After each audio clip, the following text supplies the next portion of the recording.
Sir একটু আপনি গ্রাজুয়েশনের কথা বলছিলেন, ব্যবসায়ীরা তো কোনো ব্যবসায়ী আসলে আমরা এলডিসি থেকে বেরিয়ে যাই এটি কখনোই সমর্থন করেন না। তাদের সরকারি নগদ সহায়তা কমে যাবে, এনবিআর যে ট্যাক্স রিবেটগুলো পায় নানা ক্ষেত্রে সেটি কমে যাবে, আন্তর্জাতিক বাণিজ্যে তাদের কিছু নতুন করে কিছু চ্যালেঞ্জে পড়তে হবে। গ্রাজুয়েশনটা আমরা 2026-এ নভেম্বর আমরা করতে যাচ্ছি, এটি নিয়ে আলোচনা হচ্ছে, একটু বলবেন যে আসলে আপনার মতামতটা কি? এখানে আমাদের সবার একটা বিষয় জানা দরকার, সেটা হচ্ছে এলডিসি মেম্বার হওয়াটা এটা আমাদের অপশন। আমি যেমন পাকিস্তান তো এলডিসি মেম্বার হওয়ার জন্য কখনো দেখেন, আমরা যখন স্বাধীন দেশ হলাম 1971 সালে, তখন 1975 সালে আমরা আগে থেকে অ্যাপ্লাই করেছি। 1975 সালে আমরা মেম্বার হলাম এলডিসি গ্রুপের। এলডিসি গ্রুপের মেম্বার হওয়াটা আমাদের অপশন, আমরা নিতে পারি নাও নিতে পারি, কিন্তু এলডিসি থেকে গ্র্যাজুয়েট করার অপশনটা আমাদের নাই, এটা ম্যান্ডেটরি। কারণ এটা ইউএন, এই এলডিসি নাম করাটা এটা একটা ইউএন সিস্টেমের মতো আছে। কতগুলো দেশের কতগুলি ক্রাইটেরিয়া আছে, 3টা ক্রাইটেরিয়া আছে। যে ক্রাইটেরিয়াগুলো আমরা যদি মিট করি, আমাদের দেশ যদি ওটা ফুলফিল করে, তাহলে আমাদেরকে ইউএন জেনারেল অ্যাসেম্বলিতে অলরেডি এই প্রস্তাবটা পাস হয়ে গেছে। ইউএন যে কমিটি ফর ডেভেলপমেন্ট পলিসি আছে, তারাই এটা মূল্যায়ন করে যে এই দেশটা নেপাল পার হয়ে গেছে, মানে ওই নেপাল গ্র্যাজুয়েট করবে, বাংলাদেশ গ্র্যাজুয়েট করবে। কারণ 2বার আমাদের মূল্যায়ন করা হচ্ছে 3 বছর পর। এবং বলছে বাংলাদেশের 3টা ক্রাইটেরিয়া আছে, ওর মধ্যে 2টা ক্রাইটেরিয়া ফুলফিল করলে গ্র্যাজুয়েশন হয়। আমাদের 3টা ক্রাইটেরিয়া আমরা 2বার ফুলফিল করে ফেলেছি। সো আমাদের এখন ইউএন জেনারেল অ্যাসেম্বলি যদি সিদ্ধান্ত নিয়ে ফেলে যে এই দেশ তো এখন গ্র্যাজুয়েশন, আমরা চাইতে পারি। আমরা এর আগে যেমন 2024 সালে গ্র্যাজুয়েশনের কথা ছিল, কিন্তু কোভিডের কারণে আমরা ইউএন সিস্টেমেই ওটা পোস্টপোন করেছি। তার কারণ হচ্ছে যে কোভিড ছিল একটা আন্তর্জাতিক বিশ্বের একটা মানে বড় থাকবে, হ্যাঁ, ওইটা একটা আন্তর্জাতিক কারণ ছিল। এখন এমন কোনো আন্তর্জাতিক কারণ এখনো পাওয়া যায়, আনলেস মানে কোনো একটা এই যে ট্রাম্প যে এসব ট্যারিফ, মানে আমেরিকান ট্যারিফ, এটা বিশ্বে একটা তোলপাড়, একটা ইমার্জেন্সি নেয়। সো এই যদি কিছু হয়, যদি ইউএন সিস্টেম ডিসাইড করে যে ভাই আচ্ছা এখন কারো গ্র্যাজুয়েট করা দরকার, তো আমার মনে হয় না যে এরকম কোনো বিষয় হবে। সো গ্র্যাজুয়েশনটা আমাদের ধরে নিতে হবে এবং আমাদেরকে প্রস্তুত নিতে হবে। প্রস্তুতিতে আমাদের কোনো ছাড় দেওয়া উচিত, আমাদেরকে ফুললি প্রস্তুত হতে হবে। কিন্তু একটা জিনিস বিগত দিনগুলোতে আলোচনা হয়েছে, বিগত সময়ে যে সমস্ত তথ্যপত্রের ভিত্তিতে আমরা এলডিসি গ্রাজুয়েট করছি, সেসব তথ্য নিয়ে তো নানা মহলের শঙ্কা প্রশ্নের কথা রয়েছে। ঠিক সেই প্রেক্ষাপটে এখন সেই তথ্যগুলোর আলোকে আমরা এলডিসি থেকে বেরিয়ে যাচ্ছি। এখন কি ব্যাপারটা এরকম যে যদি সরকার দিন দরবার করে এলডিসিতে থাকবার চেষ্টা করে, সরকারের ঘাড়ের উপর একটি বদনাম চাপবে যে পুনর্গঠিত উদীয়মান অর্থনীতিকে সরকার দুর্বল করেছে, এরকম কোনো রাজনৈতিক ব্যাপার আছে কি?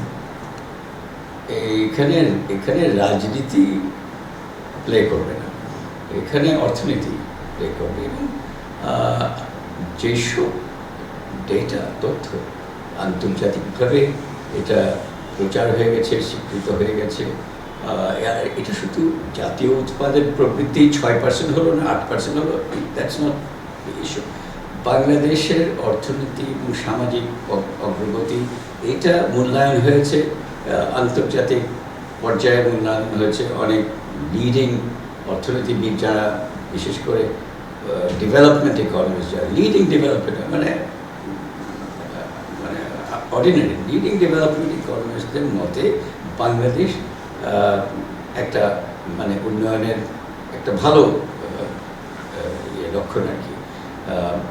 যেটা আমার মনে আছে যে 1972 সালে প্রথম যে বিশ্ব ব্যাংকের যে ডাইরেক্টর ছিলেন, কান্ট্রি ডাইরেক্টর ইউসুফ ফরেন, উনি একটা বই লিখেছিলেন, Bangladesh test case of development, test case for development. উনি বলছেন যে বাংলাদেশ যদি উন্নয়ন করতে পারে, তাহলে অন্যান্য মানে উন্নতশীল দেশ বা মানে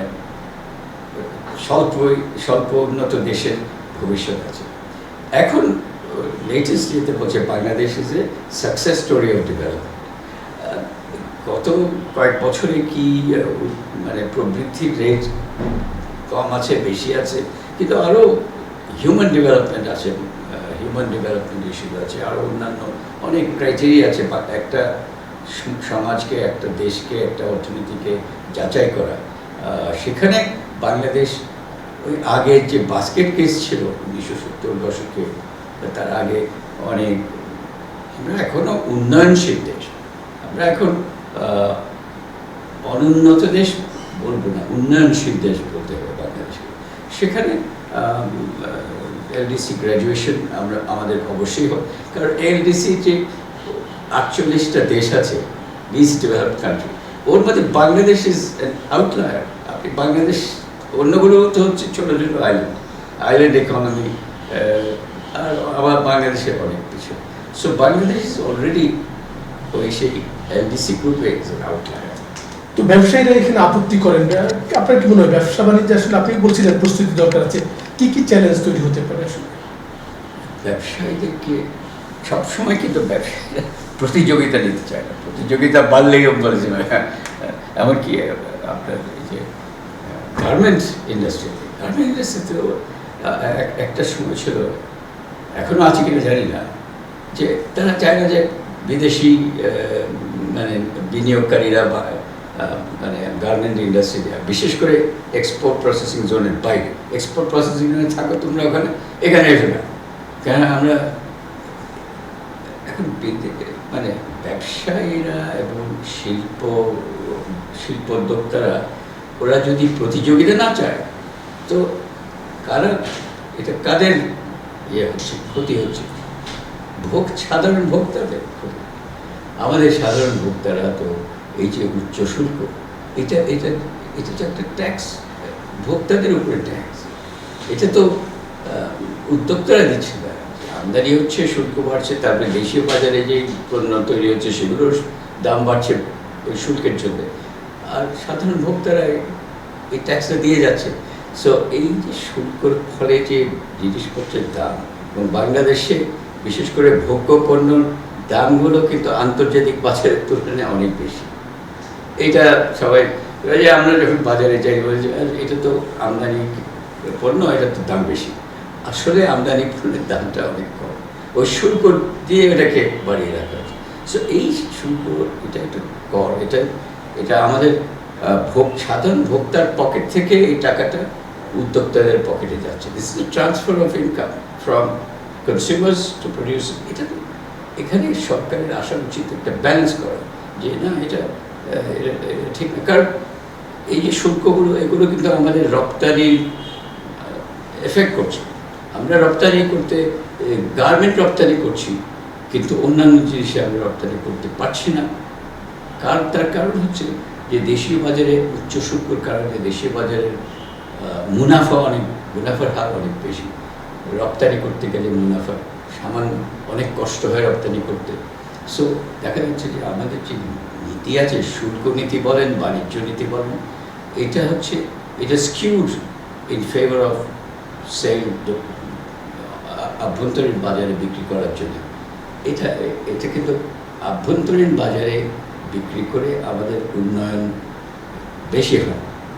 কোনো ইতিহাসে এই যে চায়না যেমন 30 বছর ধরে 10%-এরও বেশি যে প্রবৃদ্ধি হলো, প্রত্যেক বছর 10%, অ্যাভারেজ 10%-এর বেশি 30 বছর ধরে করেছে। তারা এত বড় দেশ, কিন্তু ওরা এই উন্নতিটা করেছে আন্তর্জাতিক বিশ্ববাজারের উপর ভর করে। বাংলাদেশকেও বিশ্ববাজারের উপর ভর করে উন্নতি করতে। কিন্তু একটা বিষয় আলোচনা হচ্ছে যে আমরা এলডিসি থেকে বেরিয়ে গিয়ে পৃথিবীর অনেক দেশ তো আসলে ফাঁদে পড়বার নজির আছে। আপনি কেমন সংখ্যার কথা দেখেন যে বাংলাদেশ কোনো ফাঁদে পড়বে? আমি ব্যক্তিগত আমার অভিমত হচ্ছে Bangladesh is a very vibrant economy. এই যে একটা ইন্ডাস্ট্রি যে দেখেন, রেডিমেড কাম, এর কোথা থেকে কোথায় চলে আসবে? আমরা কখনো চিন্তা করি 1980 সালে রেডিমেড গার্মেন্ট এটা কোনো শিল্প ছিল এখানে, কিন্তু আমরা তখনই যে ভিশন দেখানো হয়েছে, যে পলিসি মেকার্সরা, যে একে শুল্ক বিনা শুল্কে আমদানি করতে দাও, এটা তখন শুল্ক ছিল 100%। এই যে ফ্যাব্রিক, ইয়ার্ন, অ্যাক্সেসরিজ, এগুলো সবগুলো শুল্ক ওই 100%-এর বেশি ছিল। তখন যে শূন্য সুখকে আমদানি করতে হবে, এটা একটা বিরাট একটা মানে ভিশনারি সিদ্ধান্ত। সো বাংলাদেশ ইজ মানে বাংলাদেশে অনেকে মনে করতো যে এখানে তো ব্যবসায়ী নাই, আমরা ব্যবসা করি না, আমরা শিল্প করি না, আমরা সব চাকরি করি, এই ধারণা ছিল 1970 দশকে। এর আগে সব তো চেঞ্জ হয়ে গেল। বাংলাদেশে উদ্যোক্তা আজকাল ফার্স্ট জেনারেশন এন্টারপ্রেনার, এখন সেকেন্ড জেনারেশন এন্টারপ্রেনার্সরা আসছে। এবং আমাদের অনেক মানে আমাদের প্রধান উপদেষ্টা প্রফেসর প্রায় বলেছে ইউথ আমাদের অর্ধেক পপুলেশন হচ্ছে 25 বছরের নিচে। এই ইউথ দিস ইজ বাংলাদেশের রিসোর্স। এটা আমরা যখন 1970 দশকে মনে করতাম যে বাংলাদেশে তো কোনো রিসোর্স নাই, তেল নাই, গ্যাস নাই, এটা ওটা কিছু নাই, তাহলে আমরা এই দেশ চলবে কি? মানুষই বাংলাদেশের রিসোর্স।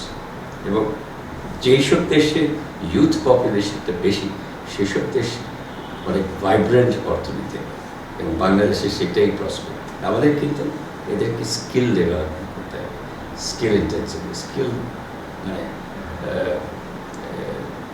জনশক্তি। হ্যাঁ, জনশক্তি, এবং তাদের স্কিলটা আরও জোরদার করতে হবে। এটাই হচ্ছে ভবিষ্যৎ। স্যার, আপনাকে অনেক কৃতজ্ঞতা আমাকে সময় দেওয়ার জন্য। ধন্যবাদ আপনাকে।